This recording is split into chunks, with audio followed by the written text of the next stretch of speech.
you'll have a lot of questions, I know. So therefore,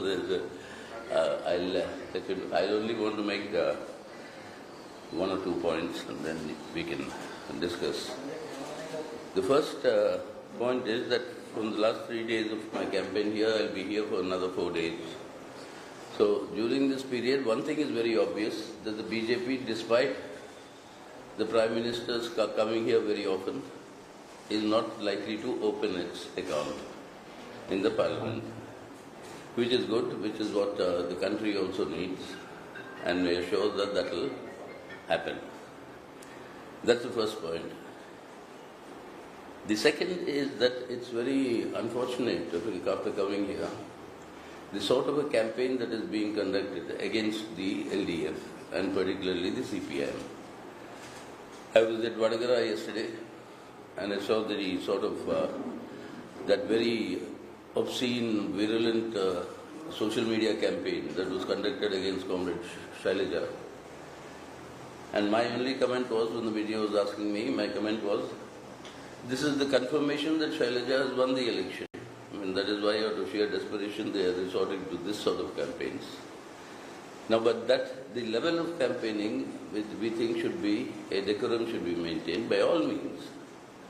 By all means, attack us politically, attack us on policies, etc. But don't demean the election campaign into this personal and this sort of personal attacks and this sort of a degeneration. That is why I find it very strange when the UDF and the Congress says that the LDF and CPIM has been silent on attacking Modi.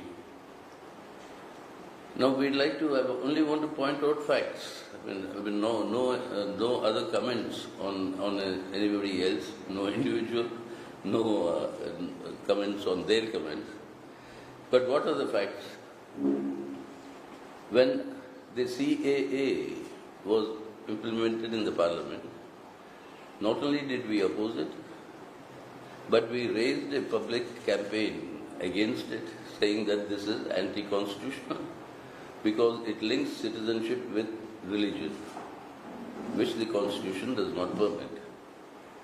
And this national campaign that was conducted by us, and in that entire national campaign, where was the position of the Congress party and who was against the Modi government, and which was the first national party that was arrested in the capital Delhi, and I was the first one of the national leaders to be arrested in protest against the CAA, when Article 370 was abrogated. Which was the national party that went to the Supreme Court challenging its constitutionality, constitutional validity? It was the CPIM. As a result of that challenge in the Supreme Court and the moving of a habeas corpus saying that political leaders are non-traceable, the state says they are not arrested, but the leaders are all under detention somewhere or the other. So habeas corpus, when it was moved, I was permitted by the Supreme Court to enter, the first person outside of Srinagar, to enter into Srinagar and meet all the political leaders, including my party leader, and that was done. Who breached the Article 370 restrictions? It was the CPI. On the Bilkis Bano case, among the petitioners, which was the political party that petitioned saying that those gang rapists and murderers who did that communal campaign, who were exonerated, pardoned by the court, that pardon should be reversed and they should be sent back to jail. And we succeeded in that petition. In the Supreme Court, those gang rapists are now back in jail. Who did that? The CPIM. Who is the one that moved the Supreme Court against the electoral bond saying they are unconstitutional? And the Supreme Court permitted the CPIM to saying that it has the locus standi, that the CPIM has the locus standi, while other political parties do not. We have the locus standi because we are the only political party that opposed the electoral bond both in Parliament. I had moved amendments to the thing which were carried in the Rajya Sabha, but they were overturned by the Lok Sabha then, in those days. And then we refused to accept any of these electoral bonds. That is why Supreme Court permitted us, and finally we won our contention. The electoral bonds are unconstitutional. So who has been opposing Modi all through? In all these instances, those who charged us saying that we are not opposing Modi, where were they? So my only appeal to everybody concerned is that definitely criticize, campaign against, attack our political positions, our policies, but don't move to such extent as actually telling untruths and conducting personal attacks. Let us maintain the decorum of the campaign. And that is why the Congress has to actually introspect. How many of their leaders have left the Congress party and gone into the BJP? This is the recount. But then they attack us saying that we are not anti-Modi. So, please therefore let us talk on the basis of facts and substance and not on the basis of personal attacks. The third aspect I would like to bring is that the Prime Minister today is making all sorts of statements all across the country which are violative of the Model Code of Conduct.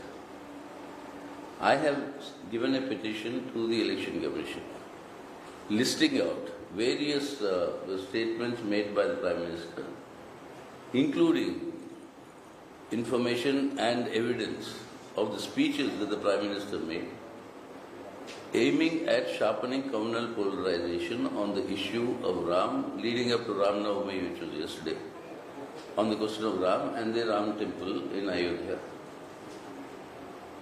The Election Commission has received it. It has not acted on it so far. Now this is raising serious doubts as to what is the neutrality and the impartiality of the Election Commission, which is essential and crucial for Indian democracy, because Election Commission alone has the constitutional mandate to conduct a free and fair election. Only Election Commission can do that. If they do not act on such brazen violations of the Model Code of Conduct, then this election is far from being a free and fair one with a level playing field for everybody. Even yesterday, the Prime Minister made an atrocious statement saying that they have cleared and they have developed the northeast of India, which was in a mess before the Modi government came into office. For how long has Manipur been burning? The double engine government of BJP, both at the center and in Manipur. Has the Prime Minister even said a word about it? He is actually cleared up the mess in the northeast, is what he claims today. And in every one of the northeastern states, there are new problems that are developed. And in Assam, the entire state-sponsored communal polarization that is taking place is actually destroying the unity of integrity of that region. So with these sort of campaigns that are going into at this level, clearly the idea of the BJP, and unfortunately some of the opposition parties are also falling prey to it, is to deflect attention away from people's actual problems. The highest unemployment levels in the country today, the highest levels of educated unemployed, 42% of our graduates are unemployed, 42%. Your Manrega is being starved of funds. And your households, their savings have dropped to a historic low, less than 5% of your GDP. And the household indebtedness, that is borrowing, has reached a historic high of more than 45% of your GDP. So Indian households are borrowing in order to survive. What is the living conditions of the people? The government, the Prime Minister, the other ministers that are touring around the country, not one word on any one of these things. Not one word on what, in fact, unemployment and inflation doesn't figure in their manifesto. And as we go into the elections, you get international ratings, of course, which the Modi government has never accepted because they are not in their interest to accept. The VDEM has now called us from being an electoral autocracy 2 years ago. They have defined yesterday, India is the most autocratization. The countries which are seeing the greatest autocratization of its democracy. The Economist Intelligence Unit, which called us not a normal democracy 2 years ago in 2021, has reduced our ranking by 2 points this year. So now all these issues, the government of the day, the Prime Minister do not speak. It's only on issues that arouse communal passions. And they want to polarize and divide the society.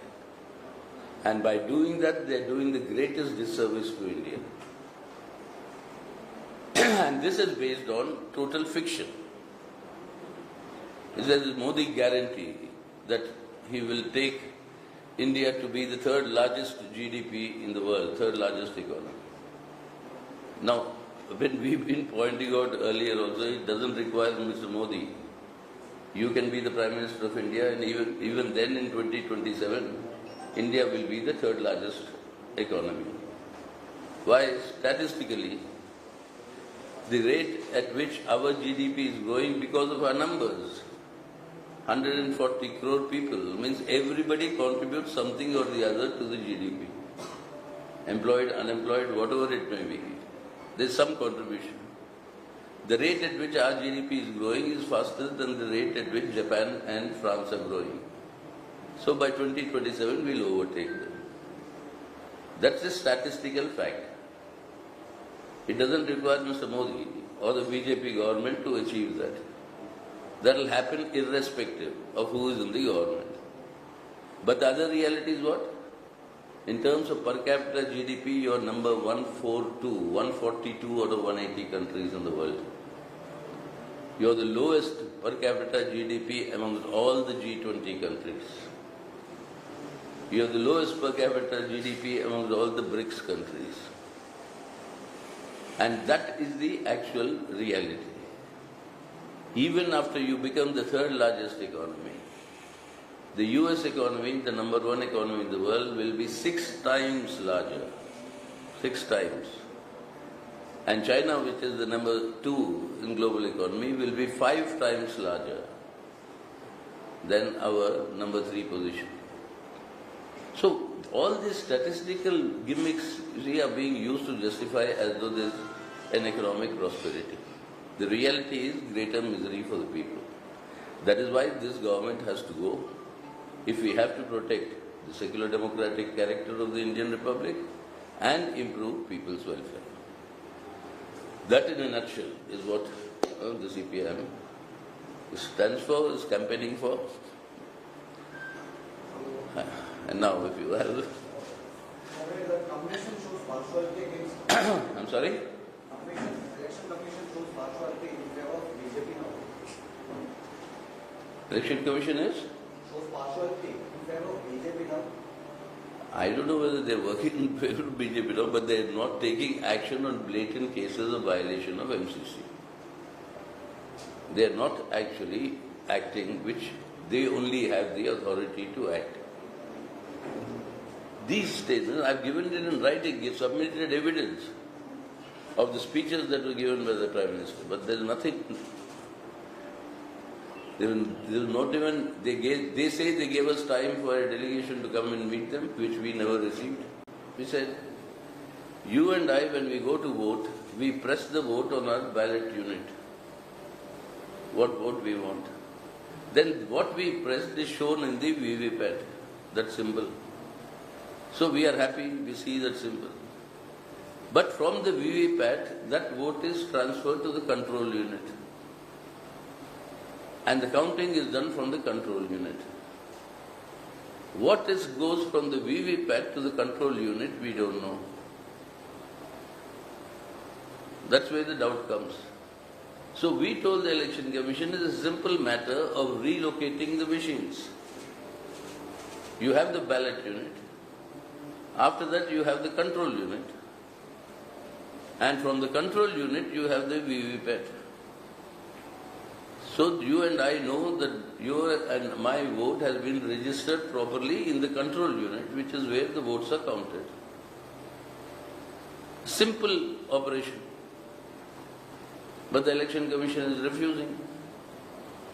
And that is what creates these suspicions and doubts that you are raising. Why is it not doing such a simple operation if it gives confidence to the people of India that the elections are being held in a fair, free and fair manner? But there is no answer on this, unfortunately. Who is the Prime Minister candidate? Huh? Who is the Prime Minister candidate? First elect your MP. First elect your MP. Who is your MP candidate? MPs elect the Prime Minister, not you and me. First elect your MP, then we'll talk about the Prime Minister. Doordarshan changed their logo color. Huh? Doordarshan changed their logo color yesterday. You would like to change it? Doordarshan changes the logo color. Logo. changes saffron. Saffron. The Doordarshan changed the logo's color to saffron. That's the reaction. That's what. If they win again, they'll change the color of the Indian flag to saffron also. That is the direction. That is why we are saying that we have to defend and defeat them in order to safeguard our secular democratic republic. What's the expected number of India and election? Well, we are not astrologers. And no opinion poll, no actually even exit poll has ever been accurate in our country. So don't take those risks. We are there, wherever we are fighting to win the election. Your manifesto says that, in your manifesto you said that you will repeal the UAP if voted to power. The draconian provisions. But in Kerala, your government has registered a number of cases under the same act, which you refer to as draconian. Why this So long as it's the act is the law of the land. That's why unless you change it, there is no other way to avoid it. But your government can very well refuse to charge cases against UAP. But with that cases registered with the central agency of NIA, no state government has the I right. am not asking you about NIA cases, but the Kerala police have registered a number of... Which is the case? I don't know those details. I mean, you have no point in asking. You ask the Kerala leaders, they're perfectly capable of answering you. You ask anything about the country, national politics, I'll answer. About the details of your Kerala issues, please ask my Kerala state leaders. They are capable of answering you. This is a national issue. This is a And it's not a national issue. This is a policy issue. We don't know what is the, I don't know whether it's an NIA case or non-NIA case. So how do I take your veracity for it? So you ask the government, they will tell you. You ask our state leaders, they will tell you. Can you at least promise that there will not be any UAP cases in Kerala? Indian? Any UAP cases in Kerala in future? How can I promise? If there are central agencies, there is the Central National Investigation Agency, if that slaps the case in Kerala, in Calicut, how can I be answerable? No. Why are you saying how can I promise? As long as it is a central law, we are saying that we want that draconian provisions abrogated. Do you agree? Yeah. Then go. Then come and fight. Then let us abrogate it first. So the Rahul Gandhi says that they have already to chief ministers and they but while giving coming to Kerala, there is a soft corner to Pinarayi Vijayan. So They he- are not taking Pinarayi Vijayan. Why? You see, I come from a party which does not wish chief ministers are jailed. If some other party leaders want chief ministers jailed, it's their business. I'm not answerable for that. But as CPIM, I am saying that elected chief ministers on charges that have not been framed, if they are arrested and jailed, that is anti-democratic, completely draconian. And I do not want any chief minister of any party to be subjected to that. And Rahul Gandhi repeatedly saying that there is no criticism against the Modi by CM. That's what I answered in the first question. You also My first question was that. Without you asking me the question, I answered you. Sir, but in Delhi, there is another stand for Rahul Gandhi. Huh? Regarding this issue, in Delhi, Rahul Gandhi has another state. But in Kerala, he says that they are not taking Pinarayi. You ask him that, no? How can I answer for him? The questions that have to be directed must be directed at him. Comrade, in Kerala, will this election, Huh? in Kerala, will this election result in assessment of the government? I'm sorry? Assessment of the government in Kerala. As the election result will what? Whether this election will be an assessment of the state government, that is what they are asking. In Kerala, the elections to the parliament and elections to the state assembly have always been entirely of a different character. And this is one state in the country where the electorate is so conscious and so politically aware. They have their choices of who should be there at the center and who should be there at the state. So it's no reflection on each other. But what we are saying is to the people of Kerala, you remember, it's only a strong left presence that can ensure that there is no vacillation in the alternate secular government that will be formed at the center, no vacillation in upholding and defending the secular democratic character of our constitution. If that has to be firmly defended, the left has to be strong, number one. Number two, if pro-people policies have to be implemented, you need a strong left. And you take the example of 2004, where because of the left's insistence and pressure, what all people have received as entitlements, rural employment guarantee, the right to information, the right to food security, the right to your education, and the tribals' right to forest land. All these rights were there because of a strong presence of the left. And in 2004, the people of Kerala, knowing full well that we will support an alternate secular government that would be led by the Congress, they gave the LDF 18 out of the 20 parliament seats. And that is what allowed the left to ensure that these pro-people policies could be implemented, and at the same time to strengthen the secular democratic republic. So my appeal to the people of Kerala is that a similar situation has arisen now. A stronger left in the parliament is in the interest of both safeguarding the character of our country and in pursuing people's interests and giving people greater entitlements. What do you think about the central government using several agencies against the opposition leaders? What they are asking, what about your opinion on the usage of these central agencies like the ED and CI? We've opposed it, we've been particularly in the forefront of opposing it also.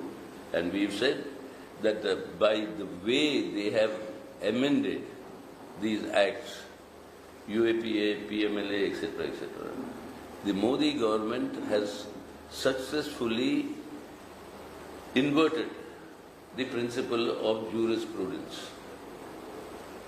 What is the principle of jurisprudence? That I am innocent till I am proven to be guilty. What has the Modi government done? I am guilty till I prove myself innocent. I have to prove myself innocent. Till at that time, I'll be in jail. After 6 years, You say there is no charge. That Professor Shoma Sen was released yesterday. After 6 years, no charge, nothing, she is innocent, she has been released. But 6 years of punishment she went through. That is what Modi government is doing. There is no charge against you. You are not guilty of anything. But you are opposing me. So I will put you in jail till you prove yourself. In the process, like Stan Swami, if you die, you die. That is the character of the Modi government. That is what, so we said, this misuse of the ED and the CBI, etc., has to be stopped, and that we will ensure. We promise that all the draconian measures will be off. And the right that the ED has, it is an investigation agency. It's not a law enforcing agency. So even that has to be made sure that you investigate. But the law enforcement there is another agency that will do it. They cannot appropriate that right. So yesterday, 29 Maoists were gunned down in Chhattisgarh. Do you think that that's the right way of dealing with the Maoists in the country? I have always maintained there has to be a three-pronged approach. CPM has always maintained. That one is that there has to be a political solution. It's not only a law and order problem. Yes, law and order is a threat. I mean, that will be assessed on the basis of that on the ground. But it is, apart from a law and order problem, there needs to be a political solution. And secondly, political solution is what? A political campaign telling people on the question of participating in a democratic polity. Staying outside of democratic polity does not produce the needed results. They had to be fought within this democratic polity, not outside. And thirdly, to address the problems urgently of the people of the areas where this movement is there. I mean, on that, the developmental issues, the livelihood issues, been completely neglected by the governments of the day.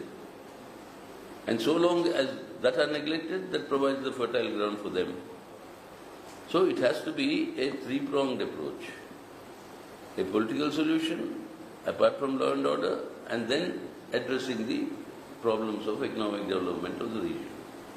But in Kerala also, 8 Maoists will be... Again, you bring me back to Kerala. Please ask my leaders that they are accessible to you. Nobody is hiding from you. They are all available to you. So you please ask them that they will answer these questions. Why do you want to... How do I know? Government is not giving any political direction to them. Government is not giving any political direction to that. The law and is there. Any policy. How many people? How many seats? Again, I told you I am not an astrologer. All the seats I am fighting to win. India. So that's why you say India alliance, so I say anti-alliance. NDA.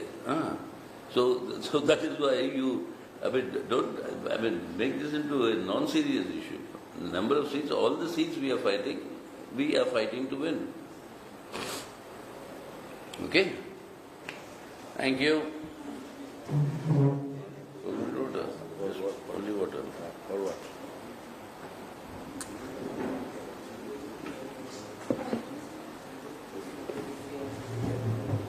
Thank you.